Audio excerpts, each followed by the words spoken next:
Welcome to Unhinged Magi! Alright, we're back.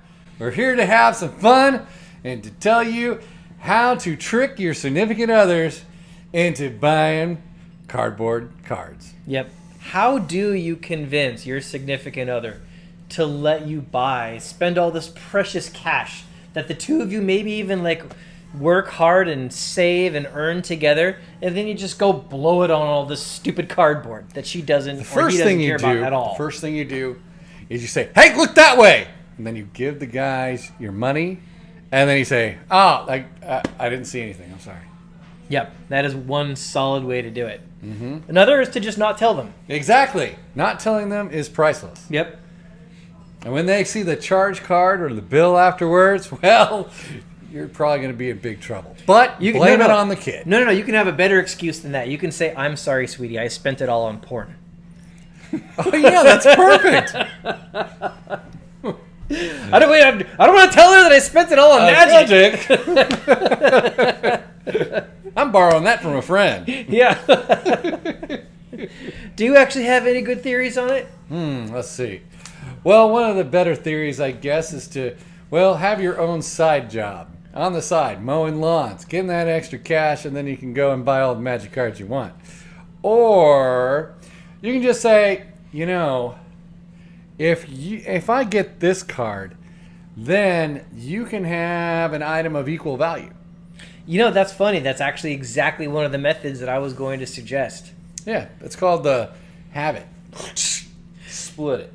Yep. So the reason this topic is actually we're talking about it is we actually had some members of our channel actually ask us in the comments, how do you convince your significant other to let you spend all this money on magic cards? And one of the first things that I actually replied with was what you just said, that if you get a pile of money that's for investment and you take a chunk of it and let them invest it how they want, and then you invest it how you want, and then you just see where those two things go.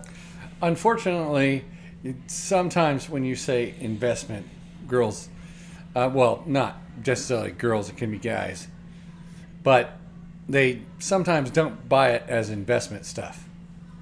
But actually what's nice about this plan, that each of you get a chunk of investment money and spend it. I don't think you should call it investment money when you split it.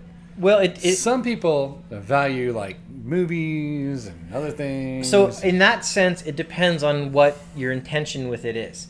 If it's money that you actually literally plan on growing, you can call it investment. If it's money that's your fun money, then you're making a good point. I don't disagree.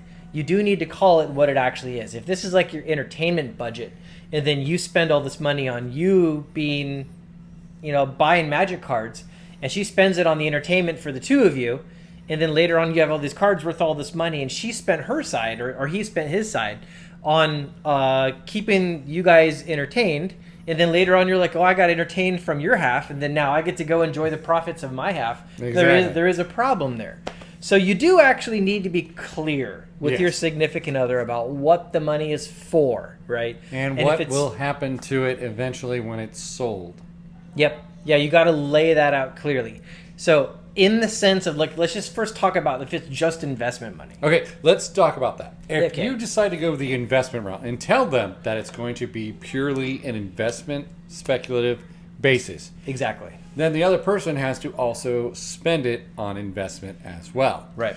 Now, that other person that you're with as a significant other may actually go in with you on this investment. You're going to have 3 conversations. When you can buy it, how you will use it, and when you will sell it. Yep. All those things have to be discussed. Well, kind of yes and no.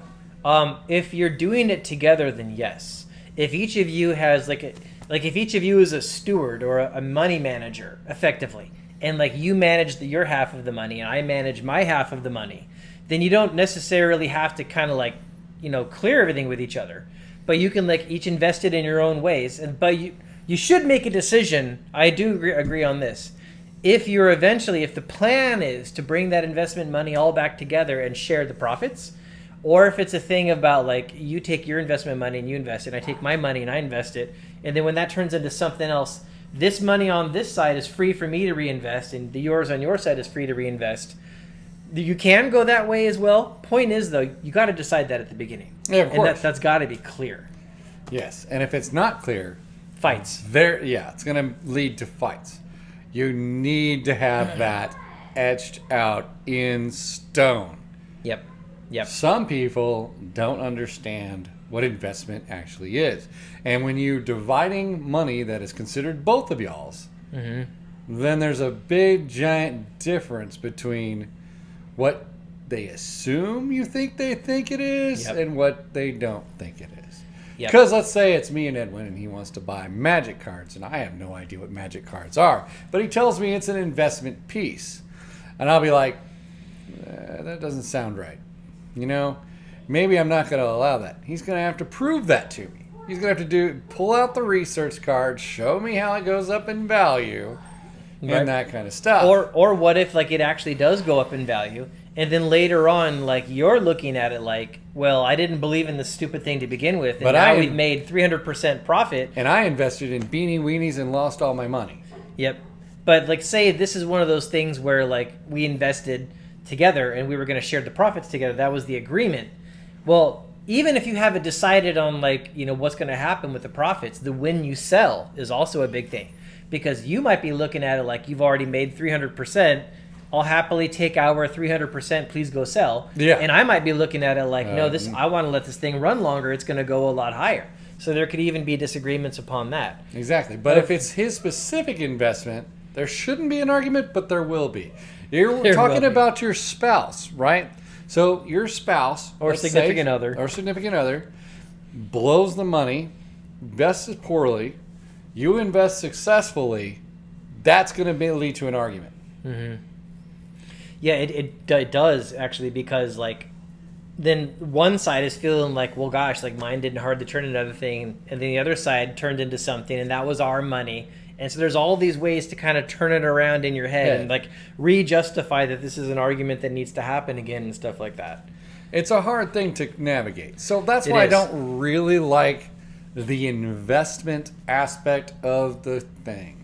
It can cause problems. It will cause problems. I can almost 100% guarantee it.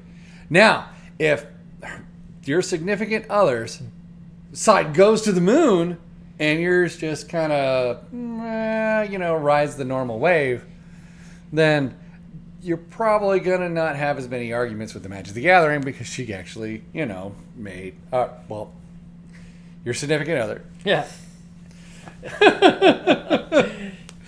Yeah, your significant other is not going to complain about Magic if they invested in, really say, Bitcoin, and Bitcoin went crazy or something like that.